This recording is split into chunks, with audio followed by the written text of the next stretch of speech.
All right, welcome to another episode of Klask Pro. It is Bowie and Teacup here at Mount Olympus Brewing. We've been waiting for so long. We've been waiting for this time to begin. We ain't getting any older. I kind of feel a little younger.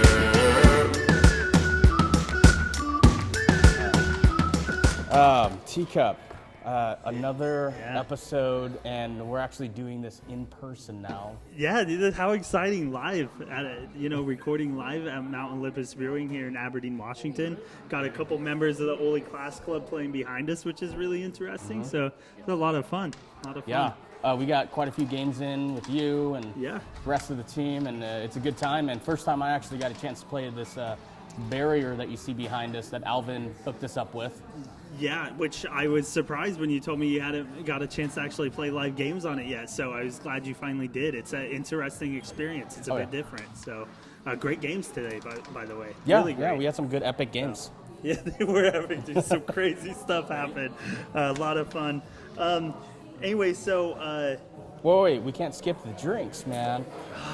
I really wanted to, but I guess we should shout them out. I have the Golden Age German Pilsner, 5.6% alcohol. Yeah, which is pretty good. So in my cup today, I actually have the same exact thing. So surprise, surprise. Cheers. Cheers to another episode. What are we talking about today? That's good. All right. Well, this is episode 5, and today we're going to talk about essentially how you can become a player that has nice plays. And by doing that is mostly going to be through practice and, growing your technique. So today's episode's about practicing and growing technique. Sweet. Yeah, so it's going to be a good episode. Real quick, we meant to do this earlier in the episode. I think what I'm going to do it now. I just want to shout out, thanks for watching, guys, and please like and subscribe to this channel. It helps us a lot and make sure that we can grow successfully. So without you guys in the community, we're nothing. So we appreciate it. Bowie, what do you think in the scope of competitive play the importance of practice is? For me, practice is key because I think that as this sport and game starts to grow, there's going to be a point in time where I don't know if we can call it athleticism, but hand-eye coordination is key. And with every single sport out there that you see, the best people have really good hand-eye coordination depending on what it is. And you can really lose that if you're not practicing. And when I say practice, actually just playing the game. And I think that any of the Klask Pro subscribers or listeners can certainly tell that when they are maybe haven't played for a week, 2 weeks, 3 weeks, it really affects their game. And I think you guys would all agree as well, is that, not necessarily being at home all the time and just, sitting around and hitting different angles, but just actually playing the game. It helps with the hand-eye coordination and making shots natural. I feel like at this point, I don't necessarily aim anymore. Everything is just a natural feel. I know exactly where the ball needs to go for it to go in the hole, or at least around in that area. And that comes from a lot of play. Absolutely, and I definitely agree. The more you play an actual opponent, the better you will get. I think we discussed this a few times that I do a lot of solo play, just practicing certain serve angles, certain ball hits and things of that nature. But outside of a live game, it doesn't help nearly as much as one would hope. But it does help with certain things, like for instance, if my opponent hits a ball in a place that I practice from, I automatically know all of my options from that specific spot. Almost look at it in chess in that way, like, oh, he moved here. I know these are like the 15 moves I could do. So pretty similar to at least have that in mind as you go. And it's interesting you mentioned the importance of playing someone else. If you look at the last 2 world champions, both of them are in a relationship with a person who also plays. So they play a lot. The current U.S. champion, part of the Boyce duo, also married couple, play all the time. So I think it really shows the importance of having someone you can play with as consistent as possible. I always have a fear that that's going to put you in a rut of like, oh, I'm only used to that one person's play style. But as we can see with the results of the World Championship, that's not exactly the case, right? I definitely agree the importance of the practice. I think you said it with maybe not calling this an athletic sport, but it's still, in my opinion, a competitive sport. And in any other sport, the practice is key to success. So yeah, I agree. I'm glad we're doing an episode on it to make sure we're really highlighting that importance. I can't tell you how many good players I meet that just don't practice whenever they can, and because of that, it stifles how good they could be competitively. Yeah, I mean, if you look at, I think if you look at most of the top players out there right now, from what I've seen, they play at work. So a lot of the national championship where I was at, either they're playing at home because they have somebody to play at home with, who is playing it religiously, or they're doing it at work. I play every single day at work. So that's my practice, and for a lot of the folks out there, it's almost unfair because they don't get that opportunity because it requires two people. They can't do it themselves. And as this thing is growing, hopefully there'll be more and more clubs and more opportunities for people to actually just get a chance to play if they don't have, an opportunity to play at work. Yeah, so really well said, because that's mostly where my play comes from, is at work. However, the difference between currently where you and I are is I also am president of the Ole Klask Club, and we host events like the one today at Mount Olympus Brewing, where some of the club members will show up, some new players will come and be introduced to the game, but most importantly, it allows us as players to get together in a public space and practice and play together, and gets us in this mood of what it's like to play with either crowds or background noise. So all that helps when it comes to competitive play. And for you guys listening too, if you've thought about starting a club, just do it, man. Even if it's just you and like your good friend, just go somewhere and say, hey, we're in this club, we want to play a match in your bar. Do it. Because for one, you might get some more people interested. For two, at the very least, you're playing more. And having it under club name just really helps get it exposed publicly. So a lot of people don't want to start a club because they're like, oh, I don't have 20 people to sign up. To get the talent that you need to play competitively, you only need one other person to really practice with as often as possible. So hopefully, for all you guys on the fence about starting a club, just go for it. Yeah, and as an FYI as well, is that I'm very interested in seeing the replay of these games we see behind us. Yeah. Because it's obviously going to be playing up top on top of our interview and conversation. Yeah. It's interesting. So I think there's probably going to be some wild points here that we're just going to miss out on. But it's going to be fun to see us talking and the game playing at the same time. Yeah, it will be cool. It's definitely a different type of episode today, but it is really cool having these two playing. Well, and people are going to get the ability to see how barrier play looks like, and so there's just not enough videos out there. There really isn't, and this is the exciting thing about the barriers. Again, shout out to Alvin who sent us these barriers. They're really great for playing in public, like packed spaces, or like in this scenario where we're like, hey, let's not have biscuits pop out because we're recording an episode. Yeah. Great way to really keep biscuits in while you can focus on play. So styles of practice, Bowie. We have two that I've identified really as being the main keys to practice. There's group practice, which is one-on-one or whatever, and then there's solo practice, which I do a ton of solo practice, just trying to get different serves, different angles, different style of biscuit play scenarios done. Do you do any type of solo play, or have you talked to someone who does a lot of solo practice? Or? Not really, and I mean, I just don't really have the time at this point, right? I have two kids, I work 50 hours a week, and then, when you own a home, you got to do stuff. But I can tell you that I know you do a lot of self-practice, and even playing with you today, there was this one angle that I can tell you practice on, and it's your left bank shot. Yeah. Yep. That is done very well. So it obviously helps because out of all the shots I was playing with you, that was the one shot that it just kept on getting me, and I knew it was coming. Right. So there's the your left bank shot serve, and then your in play left bank shot, and it's always the same one, and it's like left bank back wall in the hole. Yeah. So it's from just the experience, I can tell that you practiced that shot many times at home, and it works. Yeah. Well, and that's the one thing that practicing solo allows me to do is to really sit on certain shots and repeat them until I know, like, this is the feeling of that angle, this is where I kind of need it to go. Whereas when let's say you and I play for a couple hours, yeah, I might identify some of that stuff, but I can't really focus on it as much because there'll be different scenarios that pop up.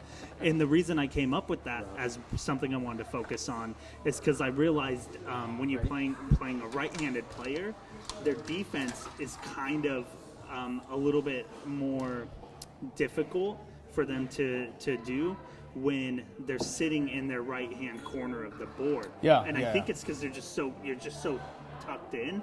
So I started practicing that shot in order to take advantage of what I think is maybe some of the only gaps in some defenses. For instance, yours. I felt like today that was going to be the only way I was going to get points around you because your other sidewall defense was it wasn't happening. It felt like there was a wall there. It's hard it was to like, penetrate. whatever. So right. I mean, you have a really good point. Right-handed players are really good with left-handed defense. Absolutely. It's a natural motion. It's just how our human body is created, and with how the game is, I actually sometimes strategically position my chair in a way so that I can block left shots a lot easier. So I will almost tilt like this because I know I have a really good range of motion on the right side, but the left side's always harder, so I give myself extra room to go down. Nice. So Very it's an interesting. angle of the chair that gives you better defense on the right side if you're a right-handed player. Yeah, no, really, really well said because it's a great point. So here's, I'm going to bring up a practice scenario with you. I haven't really seen it done yet, but how do you feel about there being, maybe you're not playing like solo practice, but you have a coach. So someone who doesn't necessarily play that well or often, but they're there to like, let's say even just flick the ball towards you for like defensive practice and they're coaching you on certain aspects. Do you think that's something that would help people going forward, or do you think that's a little overkill for what you're trying to achieve as a player? I just don't think it's possible. I don't think it's possible to be coached by somebody that doesn't play the game. Yeah, I mean, it would be very difficult. You'd have to... How could you take any type of coaching from somebody that cannot even come close to beating you? You know, or let's not even talk about like in the prime, right? Like you can talk about boxing coaches or MMA coaches and stuff. Some people, they get older, they can't do it. Their body doesn't do it. They're not in their prime. But Klask doesn't work that way. Klask isn't like you're in your prime. It's you either know how to play it or you don't.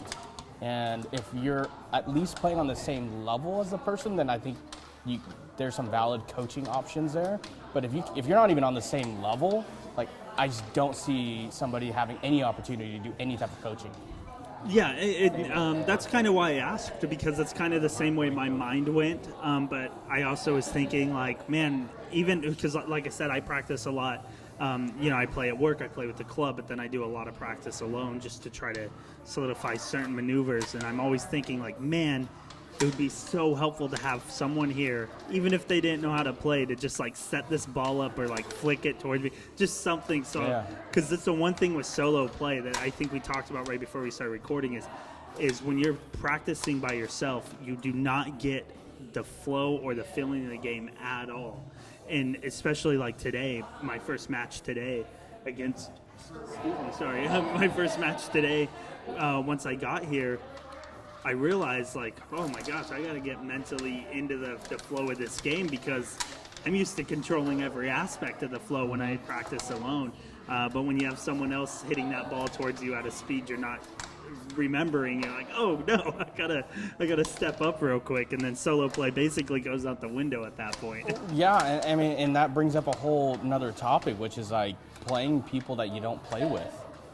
It's super helpful for me, and I think vice versa for you as well, and everybody else here on your team, to play somebody like me that, I'm 2.5 hours away. I mean, I drove 2.5 hours to get here. And to be able to play a different style, maybe a different speed, it's super helpful. Yeah, and I think we see that a lot between really committed and competitive players is they realize in order to stay competitive, in order to make a run towards the U.S. championships or anything of that nature, they have to play more people at higher levels. So there's times where you're driving like today, 2.5 hours. I fortunately only had to drive like 40 minutes. Cool Hand over here, I think, had the best commute. It was 5 minutes, I think. Wow. And then Suneker had a little over an hour. So just at this table, you have a ton of commuting, so 4 competitive players could get more practice in. And I think that's something you're going to continue to see as our sport grows. For instance, I traveled all the way to Colorado last year, half to see if I could get into the regional and qualify, but other half is that excitement of playing other players. So it was a great trip all the way around. So it's great that you mentioned that, the importance of getting out in trying to play other people as much as possible, because even you have 4 or 5 competitive players that work with you, right? Like you have a decent crew. Yeah, I in my opinion, unless somebody can prove me wrong, I think that the next Portland regional tournament for the national qualifier will be the hardest bracket out of any bracket in the United States.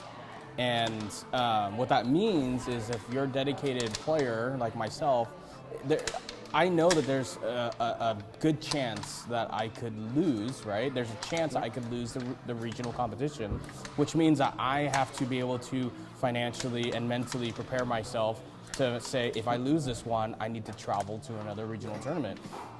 And in sports, that happens a lot, right? You have to travel and win different areas. And so as of right now, I think that if anybody's going to compete, they probably should go to another state, because Don't go to Portland. Because Portland, I'm telling you, it is going to be the hardest bracket for you to play in. I think I agree with you on this. Like, just knowing the players that are going to be in attendance at the Portland Regional, whenever it gets announced, it hasn't been announced yet, I definitely agree is going to be the hardest battlefield in the U.S. for that U.S. championship spot.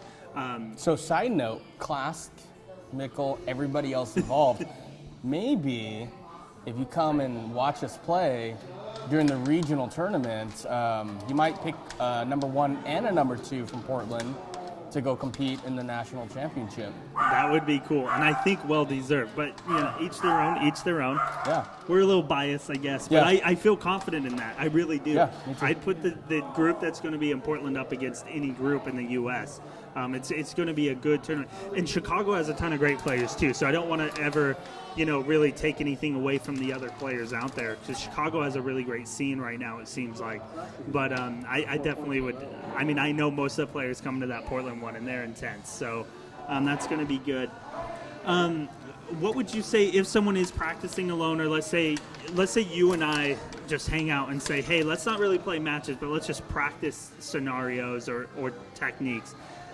For our listeners, what do you think they should focus on? Like, in your mind, what have you set aside as the things you should focus on? Yeah, I mean, if you really, I used to do Brazilian Jiu-Jitsu a lot, and when you train for like martial arts or anything like that, if you're practicing certain techniques, you want to put yourself in the worst case scenario. So sometimes, like in that scenario, I would have somebody take my back, right? That's already a bad position for you to be in. They're halfway there to get in a rear naked choke, and you might get him, like a hand over the shoulder, a little bit of your neck, and then you have to work yourself out of it. So a bad scenario would be, that would be good practice, would be 2 biscuits on your side, 1 biscuit attached to your striker. And then you play from there, right? Mm-hmm. I mean, put yourself in the worst case scenario and play from there, because if you're just practicing from ideal situations, then it's just going to work out however it's going to work out. But if you learn how to play from worst case scenario, then you're only going to be a better player. you're definitely prepared for it. Today you did that to me where I had a biscuit on me. You had control of one biscuit and the ball, and you just kept juggling them back and forth at me. And I was like, I don't know which one to look out for here. It was one of the best plays against me I have seen in a while. Like it had me mentally stumbling for the next few points afterwards because I was like trying to replay it in my head. Like how in that juggling like type of performance, how do I overcome that? I've seen it done before, but not as smoothly and with straight shots the way you were doing it, and it was very impressive. So that would be a cool one for you and I to like basically reconstruct and do, just because again, once you're in that worst case scenario and you see it happen in a game, you're like, oh, I know exactly what I'm going to do in this position. So really good. This is an interesting topic for competitive players, so I think you'll appreciate this one too. Just learning maybe if people comment below with what their routines are or mine. Do you do anything specific to like practice or prepare before an event? Like do you have a ritual or do you just, what is, I think the listeners love to know. I would love to know. I know I have a little bit of a routine too. So as a joke for the national championship last year, I made a video of me warming up, and you'll see it right here.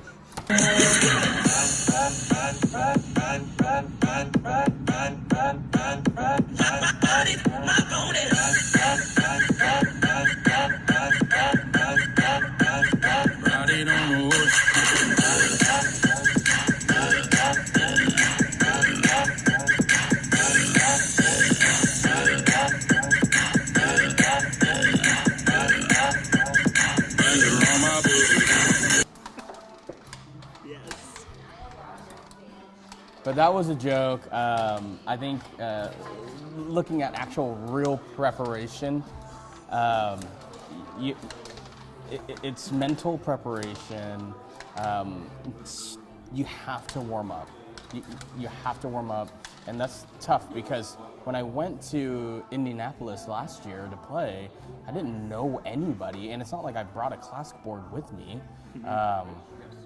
I mean, even if I brought a Klask board, who was I going to ask to play with? So there was a lot of things in my head where I was just this, new player to the scene, didn't know anybody there, didn't know any of the players. So what you have to do is just set aside some time before everything starts to just ask and grab a player and let's just play. Like, I don't care if I win or lose. I just need to feel the striker of the ball, the magnetism of the biscuits to feel, because I don't know about you, but the magnetism of the biscuits change over time, how I feel like. So you get so used to playing the biscuits at your home or your work, and then you go to a new board and it's way stickier. Yeah, it's way stickier. Even the flicks on the board. So playing your board, I can tell that I had to use more power. Yeah. So it's not as smooth, I guess you could say, versus the board I have at work. So, that's one of those things that you have to get to know the board they're going to play on. You just need to feel it out. So play a couple practice rounds. Don't let your ego get in the way. If you lose while you're practicing, who cares? Just feel the board out, feel the pieces out, feel the magnets, and I think that you're going to be way better off once you actually officially play. Yeah, beautifully said. If you listen, Tomac, winner of the World Championship last year, he says he basically listens to music right before his match. And I think he's quoted saying he was listening to AC/DC right before the final that he ended up winning. So he has that routine and ritual. I like what you said there a lot with just getting that practice in to feel the pieces. I think that's important. And if you look at other sports, you see tennis players just practicing their swing, just getting in the motion. And another one, guys, too, that you really should look at when you're doing that is try to get on the board where the games are going to be played, because the lighting, like even today we witnessed this on the tables here at Mount Olympus, the lighting will affect certain sides of that board. One side felt really easy to play on. I think it just had more lighting than the other. Maybe, yeah. The other one had a little bit more shadow, and it definitely affects play a little bit. It's one of those things that as a basic player, I don't think you really understand or care about as much, but when you're competitive, really playing at a high competitive level, you start to notice those things and how they affect your game style. So that's a good one. Do you have anything else you wanted to add to this topic before we start wrapping up, Bowie? I don't know. We got to wrap up. We got to. You know, as far as just the practice goes, I think everybody has their own unique thing that they do. You know, my plan and my strategy is that when I go to the national competition and compete again, that in between my matches, that I'm watching just video of my own play and getting focused, but then also watching the other rounds and seeing how they play. Because watching how somebody else's plays can be a huge indicator of how you're going to actually defend and play at that time. Yeah, and sorry to interject on this one because I want to point out, I was just watching your match against Jason Boyce of the Boyce Duo. I just watched it again a couple days ago, and he said a really unique thing that stood out to me that was like, whoa, I bet that helped a ton. Is he said he watched pretty much every match that wasn't his own, and he said he specifically watched the one that you played against Charlene, and he said, well, I play Charlene all the time. I know how she defends and plays, and I know what he did to beat her, so I just played that. So, like, basically, your game against her, he was able to basically take apart in pieces and then use that information to help make sure he was defending the way that he should because he knew her style. Yeah. I don't think that process would be as effective if you haven't played either of the opponents. But in this case, you were playing someone he's incredibly familiar with. Yeah. And whether it helped or not, he won. And he obviously shows that it probably helped a little bit. I think there's a couple other things that played during that match. But it was one of those things that actually stuck out to me, like, wow, that's how important was it for him to sit there and watch those matches the way that he did, because I bet it played a role in that. So, yeah, I think practice is important, especially if you can practice with someone who plays at a competitive level. I think that is I think if there's like one overall thing that I would suggest you do if you want to get to the World Championship is find someone who you can grow with and compete with at a high level, and then do that. Play as much as you can. And then in addition to that, though, if you don't have it, like me, I do have it here and there, but not as much as I want. You know, don't be afraid to set your board up at home. Even if you're watching a movie, just practice with your striker. Get like hand-eye coordination with your striker down. You see hockey players like always messing around with the puck on ice just by themselves. Same idea. Practice dribbling the ball. And yeah, maybe that doesn't help you in an actual match, but it makes you familiar with the motions. And then you can start to do different things off of that. And I just really highly suggest it, because that's, you know, that could be the difference between a point. And we all know 1 point is the difference between a match. So, yeah, I think you're right. It's instincts. The more you play, the more instincts you have on where to hit, where your piece needs to go. I mean, it's the same thing with clasking. You play you play enough, and you know like where to stay away from, because you'll end up clasking. So any new player that plays, and you've seen this, I've seen it, you've seen it, they clask all the time. There is no instinct of where the goal is at. Yeah. So you know, I'm just waiting. I'm looking forward to seeing in 10 years from now, seeing the next top player that has insane instincts, insane hand-eye coordination, and insane speed. That's going to be the LeBron James of Klask. Have we seen it yet? I don't know. Nope. But we will one day, right? I hope so. It will be interesting once we do, because then it shows that certain play style or practice technique can elevate. I would say right now, I mean, Tomac won against Yarrow in 2019 World Championship. The year before, Yarrow beat Tomac. And especially 2019, Filippo Ballin could have been the winner. He played Tomac like 2 or 3 months later at Essen and beat him. I mean, right, and I would think anyone at this table could potentially beat those guys in any match. So right now there isn't a LeBron James, because there's no one that's like just so good that, they guarantee the win. Like, it's always up in the air, like, you know, how the first point goes, how how do they play under the pressure? Like, those are the little differences. So I'm excited for what this year, 2020, brings. I think we're going to see a lot of great competition, and I think that's all starts with how they practice. That's why I was excited to do this topic, especially live here at Mount Olympus. Such a cool experience. So before we wrap up, though, we do want to go through our normal routines with 1 question, 2 answers. So I didn't want to do this, but I kind of have to. So last episode, we talked about the barriers as the 1 question, 2 answers. And I know that was last week's question, so we won't do it again this week, but we should do a little bit of follow-up on that now that we've all played them. Overall, your thoughts, are they going to be the next thing introduced to competitive play? I don't know. I'm open to it. Right now, if somebody put a gun to my head and said pick one, I would say no barriers at all. I don't play barriers as often. Yeah. I want the control of being able to remove the biscuits when I can, and it's a lot harder, as you can tell in my previous video I shot, that it takes some time to get those biscuits out where I can do it at any point in time with no barrier at all. So for me, it introduces an opportunity for a lot of biscuit play. As you saw, I saw loads with today. these guys. I mean, the biscuit, it's almost like nonstop biscuits. It just keeps on going in circles round and round until they land into the goal.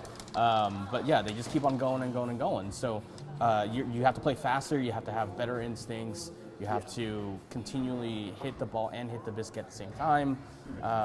So it's great. I'm open to if Klask makes it official to introduce it as tournament play, then I'm open to it. I will train for it. But if you ask me right now, and it's a very biased opinion, if I had to choose one or the other, I would say no barriers because I play with no barriers. Yeah, so I'm going to agree with you overall. I think if competitive play introduced it, I don't think I would. I don't think I'd make a big fuss about it, but I certainly would vote against it if I was offered an opportunity to vote for or against. And with that said, though, I was judging barriers pretty harshly before I played them. I absolutely adore them. They're fantastic.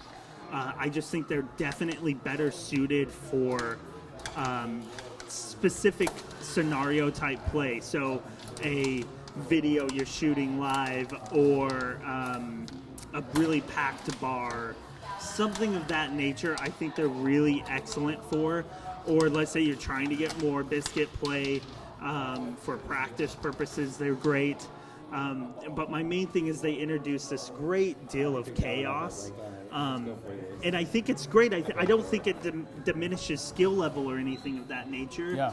But to me, it just takes away a little bit of the kind of strategic essence of the game that I really do enjoy, that the current format of competitive play has. So I do really, really, really like them.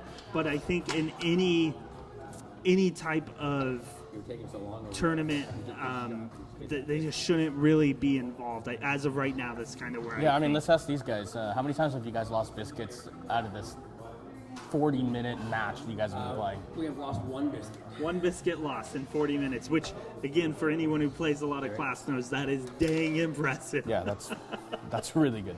Yeah, so it is really great. They're awesome to have. I'm glad Album sent them to us, but ultimately I just don't know if I would suggest them for high-level tournaments, especially against really great competitive players where you really want the skill, the full-on skill to shine, or strategic skill to shine.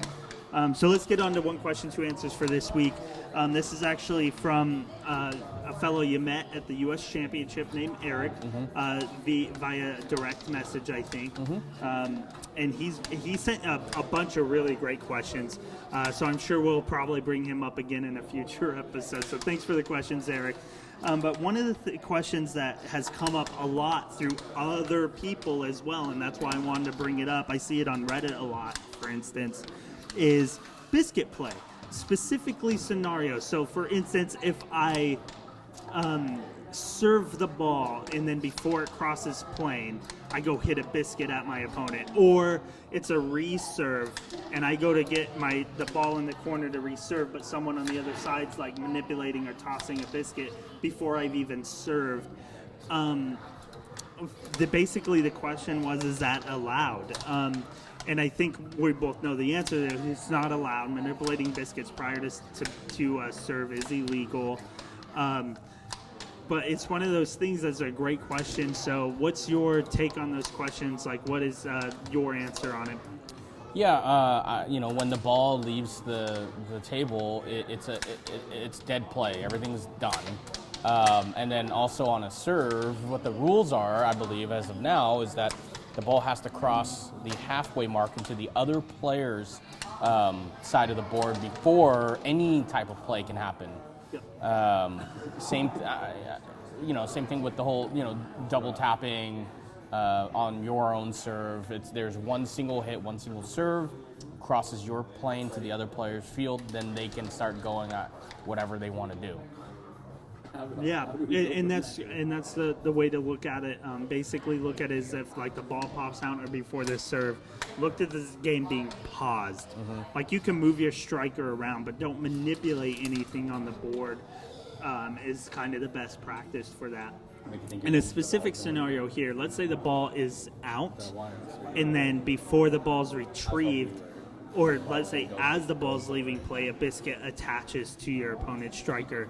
Do you usually allow that to be replaced, the biscuit back to where you think it was? Do you return it to the middle, or do you allow it to sit on that opponent's striker? I think that we did this before with the rules report episode. Yeah. And there's a lot of gray line right now with some of these rules.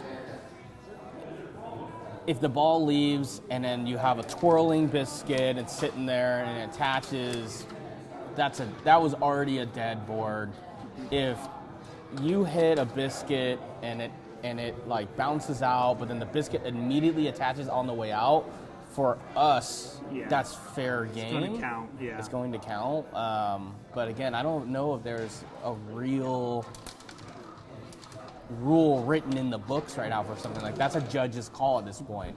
As you can tell from the last episode of the rules report, there was a judge call on that match against Pocomo and the Guacamole and Tomac. Yeah. I mean, if you look at the rules, that should have gone one way, and it didn't because of a judge's call. Yeah, so you're talking about the striker switch. Yes. And you know what's really interesting about that I didn't notice is that happened to you in the U.S. Championship. It did. I didn't realize this. Yeah. I was just watching it the other day, and I was like, oh my gosh, there's the exact scenario. But then it was scored correctly. Bowie, you Jason lost the point, and then Jason Boyce took the point. Which I agreed. Yeah, because that's the way it should have been scored. Right. Just like Guacamole should have had that point in Right. the U.S. Championship, or the World Championship. So I'm glad you brought that up. I totally forgot I wanted to mention to you that I had noticed that and was like, oh, there it is again. So yeah, I play the biscuit point the same way you do, by the way. Like basically if it's like on you before the ball is like really left or as it's leaving, I'm going to count that biscuit on you. It is a judgment play. You go with the golden rule of, gentleman's rules at that point where you as players will kind of discuss. I would say in Klask more than almost anything else I've played, it feels pretty, like I always feel like I know what it was. Like there was one time with Cool Hand, I argued a point and I kind of knew it was still his point, but I was just mad about it. I did come back and win that match, so it was okay. But anyway, so yeah, it's a great question there again by Eric. I'm glad he asked it. I'm really happy all you guys are getting involved with those questions. Please continue to ask those because it is helpful for us as well. You want to add anything before we say goodbye? No, other than the fact that we talked about the $100 match the last episode. We didn't do it this time just based off of the time travel and how much time we have today. But it will happen. We're going to go compete in a tournament That's being held by, is it Awake Day Brewing? It's Away Day Brewing, Away Day Brewing. March 7th in Portland. So for any listeners nearby or even far away that are willing to travel, this tournament's going to be a great one to come to and get some real great competitive players. Yeah, it looks like it's a $5 entry fee, winner takes all. That entry fee won't matter versus a $100 match, and we will film that one. Yep. I would agree, and I think you would too, that we're not going to do barriers for that. Yeah, no barriers for that $100 match. Yep. And then we'll see what happens. We'll also make sure the table's level. Yeah, we had some issues with leveling today, but it still worked out. We still played, so Yeah. that's all I have. Yeah, no, I'm excited for that match. I'm glad you hyped it up. That's gonna be a fun $100 match for sure.